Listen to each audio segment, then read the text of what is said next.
What is up, YouTube family? This is Matt with Random Video Circus, and today's video is a tutorial on how to make your very own YouTube play button. And these are pretty much the materials you're going to need in order to successfully make your own YouTube play button. I actually saw other YouTubers doing this, and I thought, you know what, that's actually a good idea. I've been on YouTube ever since it first came out, back in 2006. And I've had a few channels. And I've made a lot of mistakes. And I figured, you know what? YouTube has done a lot for me. With the AdSense program, it was able to pay money for my bills. MTV contacted me and, I allowed them to have one of my videos on their channel. And that was a pretty cool process in itself. And so basically this is for me. I mean, I'm nowhere near the threshold as to when you would get a real YouTube play button. So I figured, you know what? Why not make my own YouTube play button? Because there's been a lot of milestones that I've accomplished with my YouTube channel. So the first thing you're going to need is a 3-in-1 dimensional frame. And secondly, you're going to need one of these. This is actually going to be your play button. And I actually saw another YouTuber do it this way. So this is kind of where I got the idea. Basically, this is going to sit in here. This is actually vinyl adhesive paper, and you pick up the back, you peel off the back, and it's sticky. What you need to do is draw a perfect triangle and transport it onto here. And then later in the process, we're going to paint it and everything. I chose gold. You can choose any color you want, which is the beauty of it. And then I got some clear coat to kind of give it, a nice finish. This is actually going to be your background. So pretty much basically the button's going to sit here. Button will sit there. You'll have your triangle cut out, which will go here. You'll have your writing down here. And then when it's all said and done, you'll have your frame. And pretty much I'm going to emulate it as much as possible to the real thing. And this is pretty much the materials you're going to need. And these pretty much cost around $30, and it's going to be a fun little project, and I'm actually going to take you through the process and the tutorial as I'm doing it. So this is Matt with Random Video Circus. Watch as I make myself a YouTube play button. Alright, so one of the first things you want to do is get this lid by itself here, and then you want to get screws just like this. And this cost me 97 cents for this pack, and I got it at Walmart. And this is about the length of the screw you want. And what you want to do is you have to get an epoxy like this, a really strong epoxy. This is black plastic welder, and you pour it in here, and you got to get it so that these kind of, I might have to just hold it, but so these kind of stick up, so there'll be two of them. So once it's done, I'll show you how it goes. You pop the cap off, squeeze the stuff in here, mix it with the little stick it comes with, and yeah, just hold these there until it dries, and should be good to go.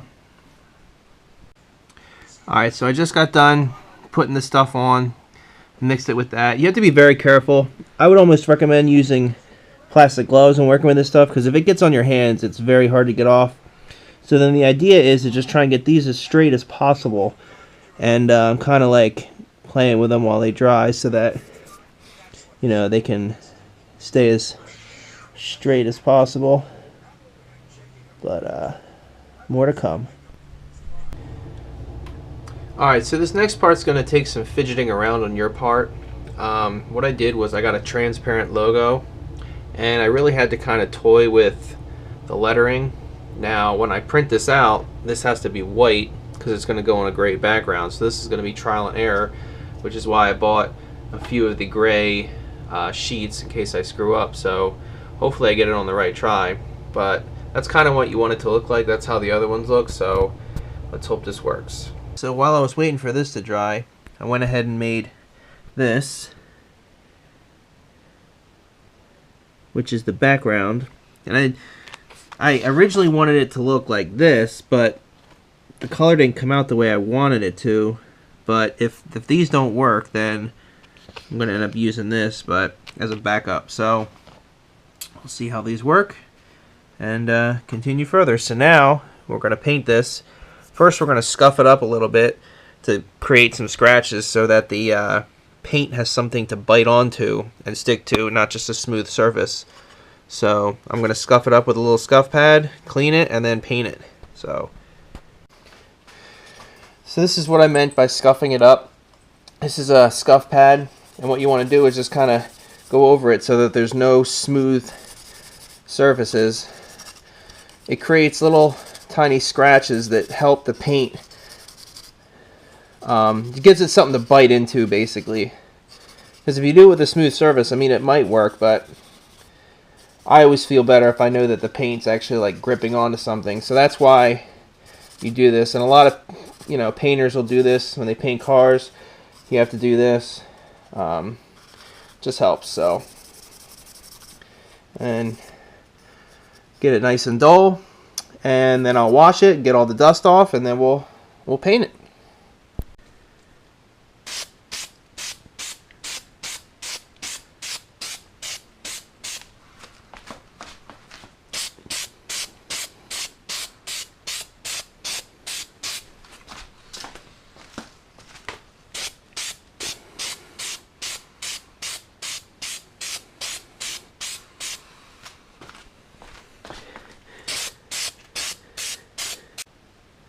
So I know it's kind of hard to see with the light, but I chose gold for my play button, and I had to put a few coats on it because the lettering from the box was starting to show through, and you can still kind of see it a little bit, but the more coating you put on, the better.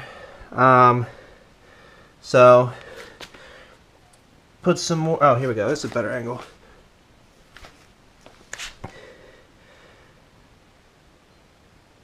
So I chose gold for my play button. I'm still going to have to put a few more coats on. This is just the first one. The lettering is from the box is showing a little bit, but the more coats you put on, that'll go away. And then the white play button triangle will go there, and then I'll spray a coat of clear coat on it, and that'll finish up that section of the YouTube play button anyway.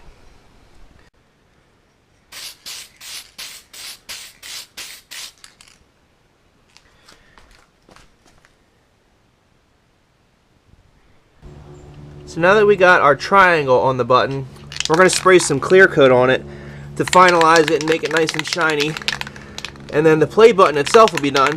Then we just got to put it in the frame. So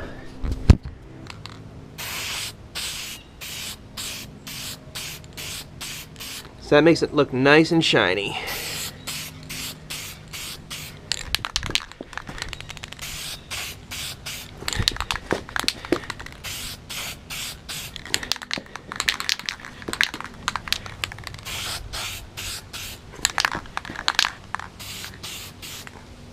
Beautiful.